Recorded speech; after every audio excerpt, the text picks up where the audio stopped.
No Game, No Life, Volume 6, Chapter 5, Part 3. 1 divided by 0 equals selfless. The stale martyr entrusted him by ex machina in hand. Riku's mind wandered. What the hell am I doing here? Ruining a game that's a certain loss with mad... Shut up. It's not time yet. Don't think. Cutting himself short, he checked the lock that seemed to be loosening on his heart. It was fine. Still locked. He wasn't done yet. Not yet. Far, far, so far in the barely visible distance, Advenheim. There, the tools were operating to strip Artosh of his ether without killing anyone.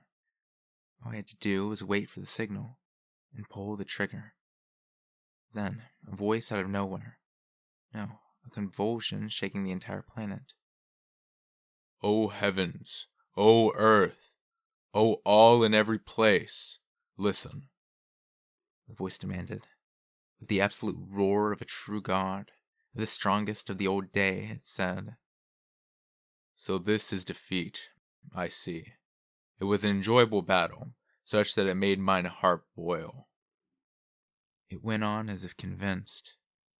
I'm certain thou canst hear me. Nameless weak one, thou mayest hold thine head high, having truly proved thyself worthy to be mine enemy. Then, in Riku's single eye, like night, far, far away, a white light flared to paint out the red sky. Emptily, he noted that it looked just like Enzig had described. It was their signal, indicating that Ex Machina had succeeded in stripping the old Deus Artosh of his ether. At least, that's what they agreed to. In truth, he knew, but he had to admit he didn't know it for a fact.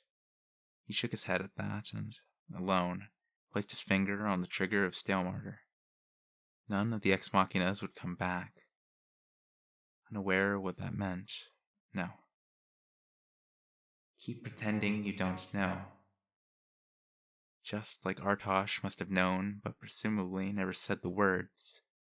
I am slain. You've held it for me somehow, huh?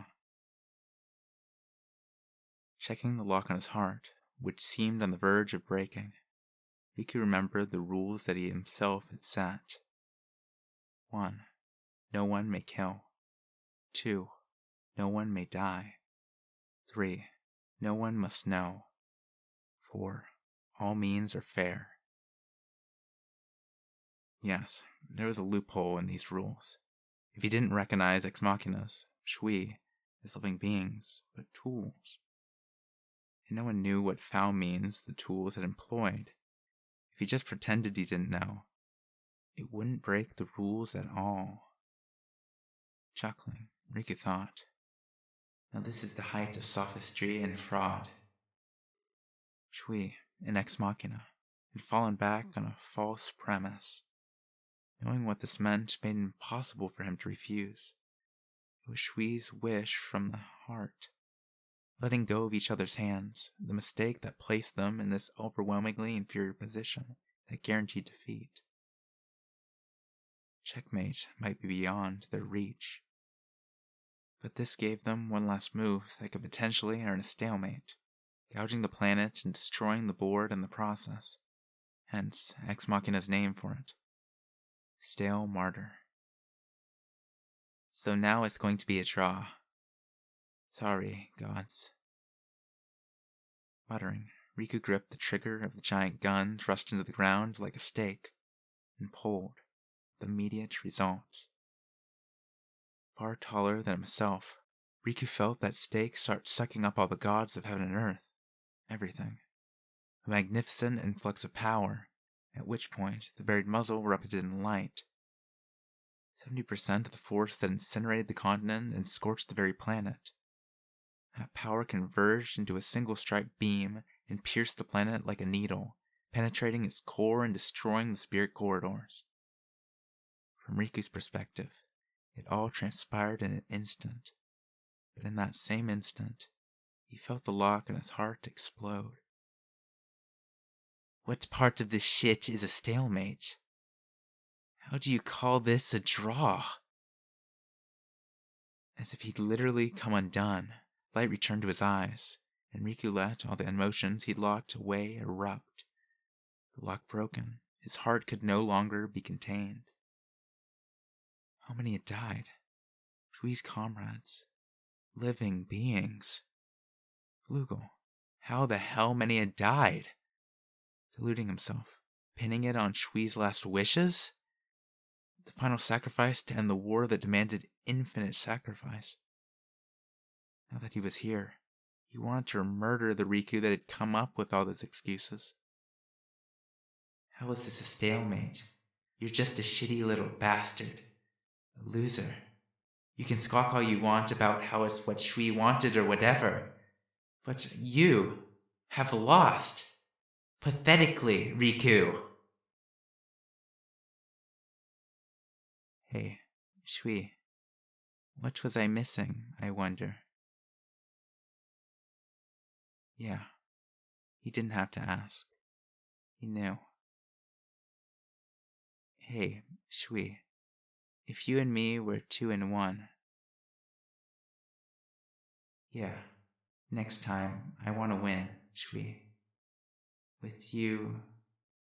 Next time, no one would die. No one will have to die. Not in our game.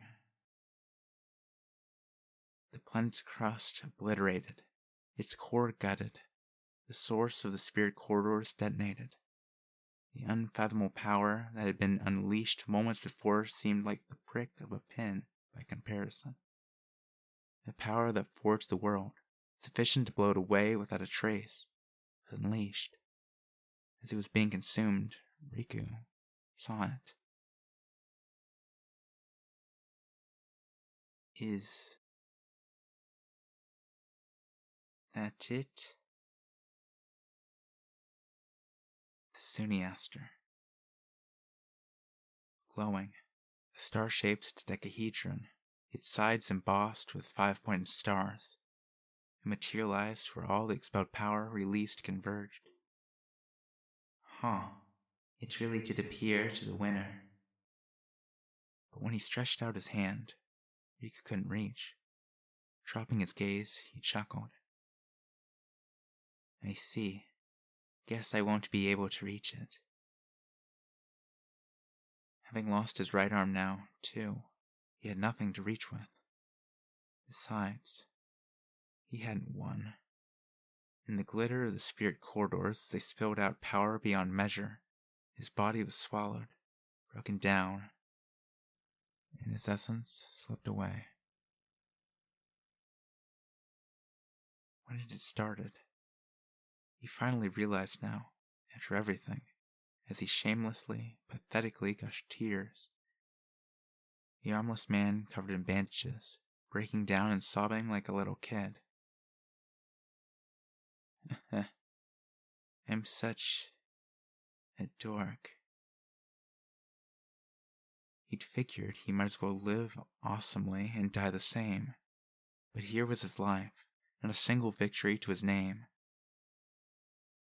A ludicrous death, befitting a loser. It was too late for shame or pride.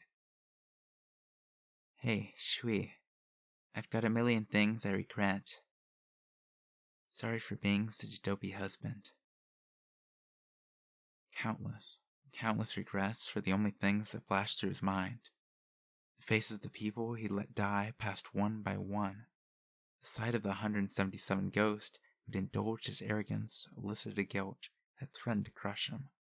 But then it dawned on him that there was something even direr, his greatest regret.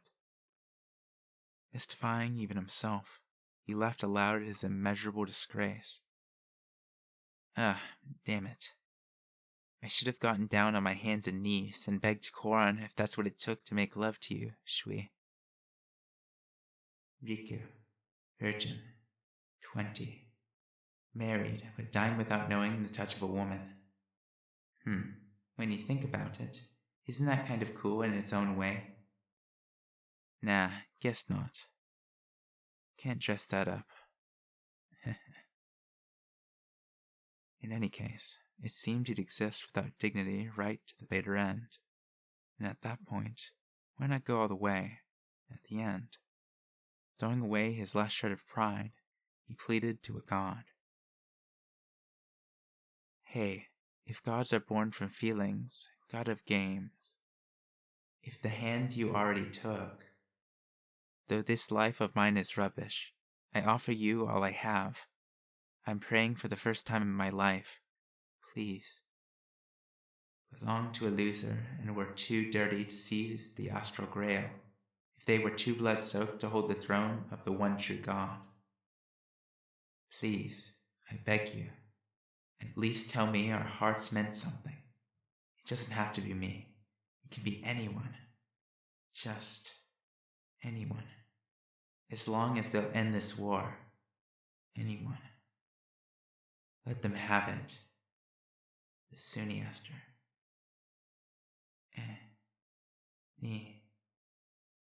One. And with that, his consciousness faded away. Riku saw someone approach the Sunniaster, and he smiled. The figure striding forward against the light was no one he'd seen before. He wore a large cap, and his pupils were a diamond and a spade. The boy didn't look familiar, but Riku knew who he was. Because the boy had always, even after Riku was sick about it, beaten him, and always wearing that bold grin in the darkness.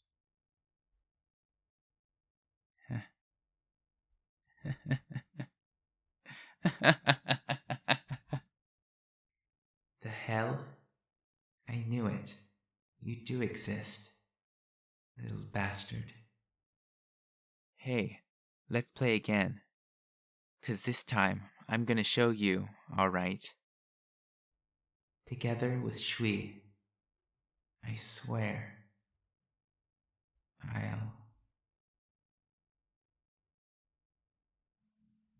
Leaving these words in his wake, Riku swallowed by light and disappeared. Born of the faith of just two, Riku and Shui, the weakest, the last old days returned to force smile, as if straining to hold something back. Softly, he reached for the Sunniaster, and then... The entire world witnessed this moment. Therefore, it is one of the few facts in the story recorded as history. First, light enveloped the world. A light spreading from the horizon whitened the red heavens and the blue earth, sealing the border between them. When it stopped, spreading without a sound, the world had lost all color. Everyone was befuddled as they searched the heavens and earth, and then, after a beat, they realized. The ashes drifting through the sky had frozen there, and the flames of war had forgotten to flicker. Everything had stopped. Even time. Everything that did not live. Keeping in wonder, every living thing was lost as to what was happening. And then, a shock tickled the planet. It clearly wasn't destructive. The gentle force just sort of brushed up against the world like a lick. At the same time, those who turned to the skies marveled. A sight that defied expectation that every race, every living thing, just gaped at, dumbstruck. Except 177 ghosts and one human saw and understood. A ghost that once had a name, its body corroded by dead spirits, leaned on a crag. You really did it, General. With what little vision it had left, it looked up to see the dust that had tinted the sky red just flap away in a breeze, disappearing like cards snatched off a table, before disappearing into a nothingness as if it had all been a joke. Another ghost that, likewise, had once had a name, had been afflicted by the bite of a dampier. Ha ha. Damn, he pulled it off. That son of a bitch. Bathing in light for the first time, he felt his body sear, but at the same time, he felt the mountains, ravaged and devastated, regenerating themselves as if by a magic trick to assume their proper form. 177 ghosts, in their respective locations, with their respective bodies, understood what was happening and watched with chests brimming with individual emotions. An irresistible, absolute command was being echoed by all things as the world was remade. Humans had no way to detect magic, but they knew just the same. They didn't know why, but they knew that the war, the long, long great war, had ended. With this conviction teeming inside them, they laughed aloud from their hearts. Lastly, there was just one other besides the ghost who watched and understood what was happening. On the continent of Lucia, she peered out of Riku and Shui's bedroom window. You really got the Suniaster, everyone. Before she knew it, the ash had stopped falling. Turning her eyes to the heavens, Korn discovered that the tale about the sky being blue was true, and for the first time, she saw the sun.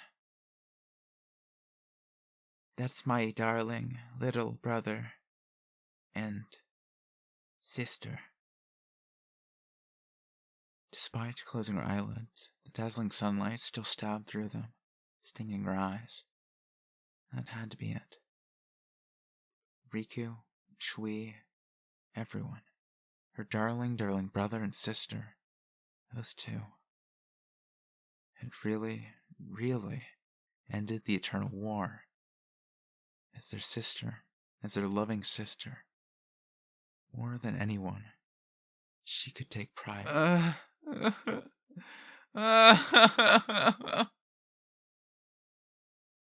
I knew it.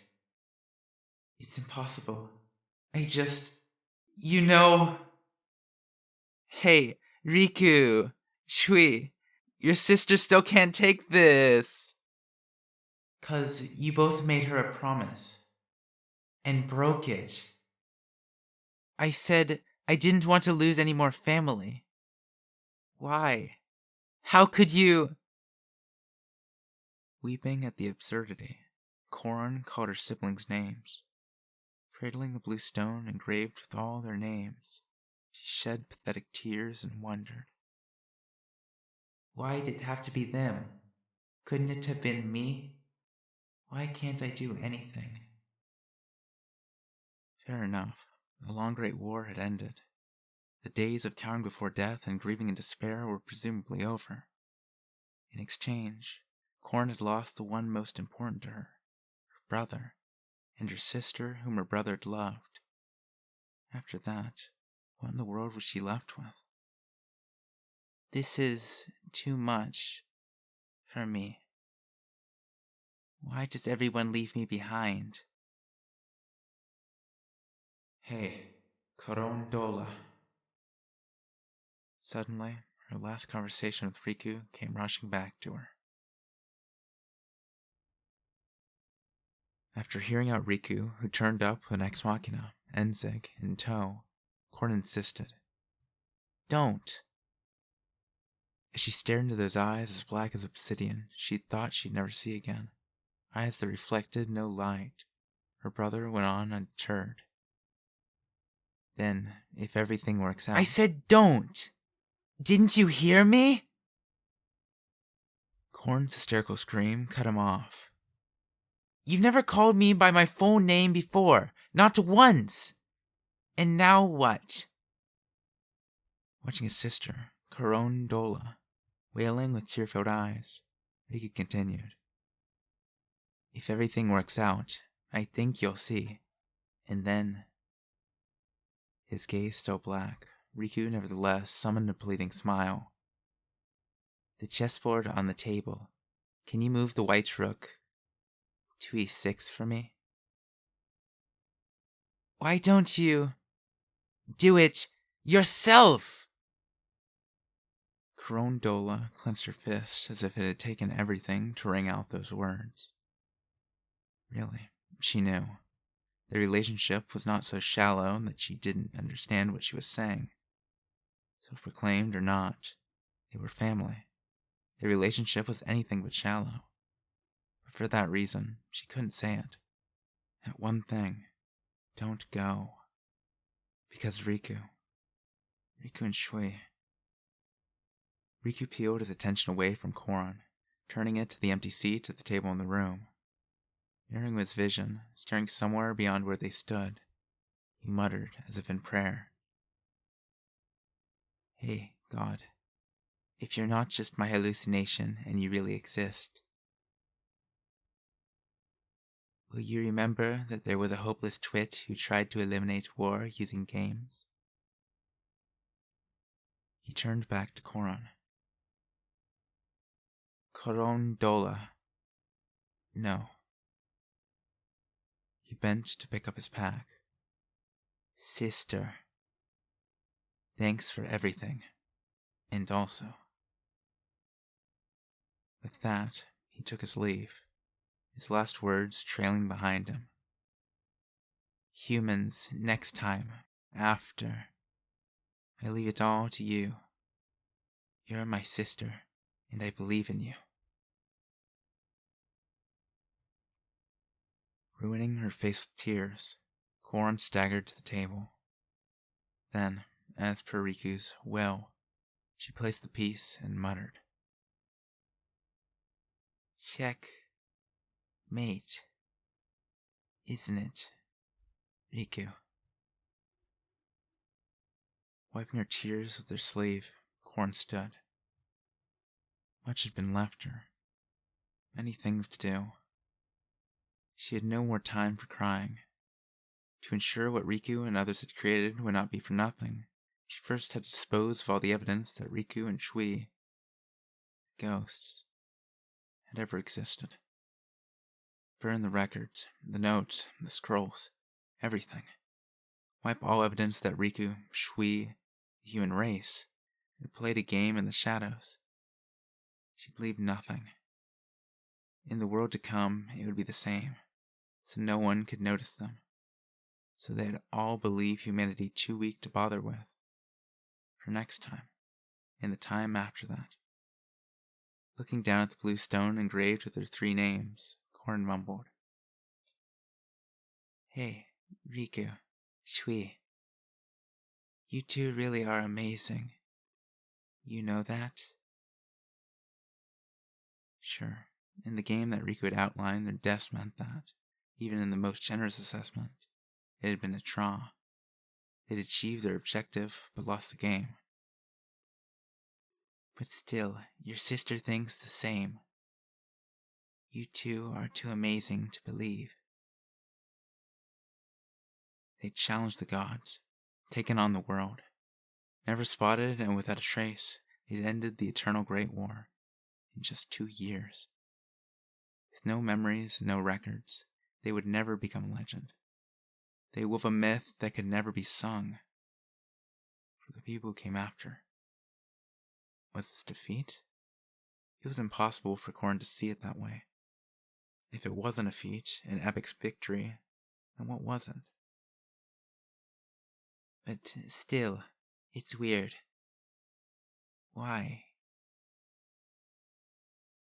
After all this, she wondered. Is this it? What Riku had been feeling his entire life? Why am I so frustrated?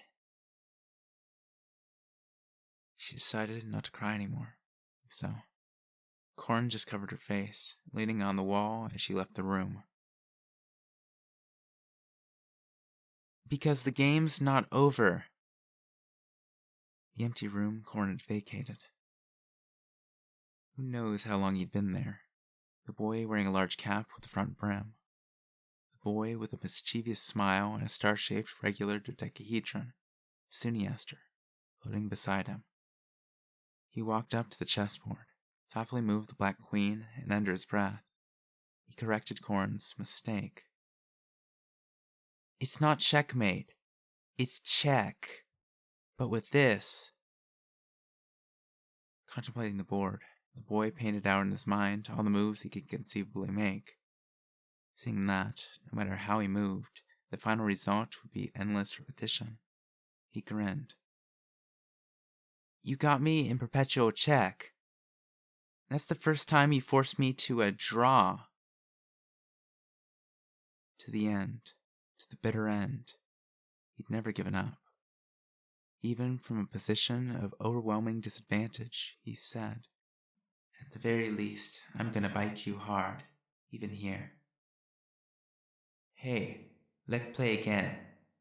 'Cause this time, I'm gonna show you, alright. Together with Shui.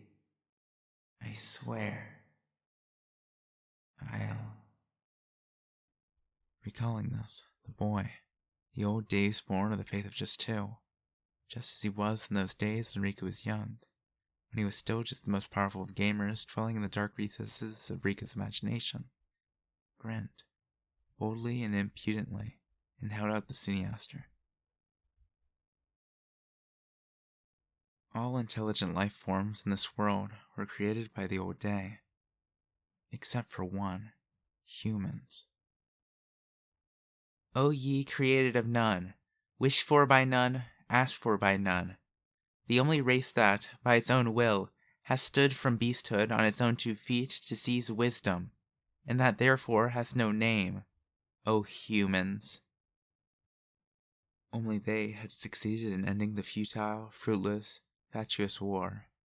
Even if the result had been a mess, it was still only them. Could one speak of them in the same breath as beasts? Surely not. For these reasons, I, the one true God, grant you a name, Humanity, after immunity. A fitting name for those who kept learning, built up endurance, never stopped resisting, never surrendered that they might be reduced to one, who, in the end, put a halt to this foolish scourge, serving as the immune system for the planet itself, the race that concealed within itself the concept of progress, infinite possibility. Gently, Tet smiled and continued. Come, then, let the games continue. It wasn't his thing to leave after he'd been stalemated, so he'd give those guys what they wanted. I've got a game that's fun for everyone, where no one will die, and I'll be waiting. In this world, there was no reincarnation. Even so, to the end, they believed in next time. So why don't I try believing in it too? All right. With these words, the weakest and last old days held out the Suniaster and proclaimed in a voice that reached throughout the heavens and across the earth. O Ixies that claim yourselves wise! And so the myth that would never be sung continued into the myth that still is told. That is, by the vows of Ashet and the bonds of Ashent, the one true God on his Ashiante setteth forth the 10 Commandments, which ye shall heed, for this day today the world hath changed. Ashiante!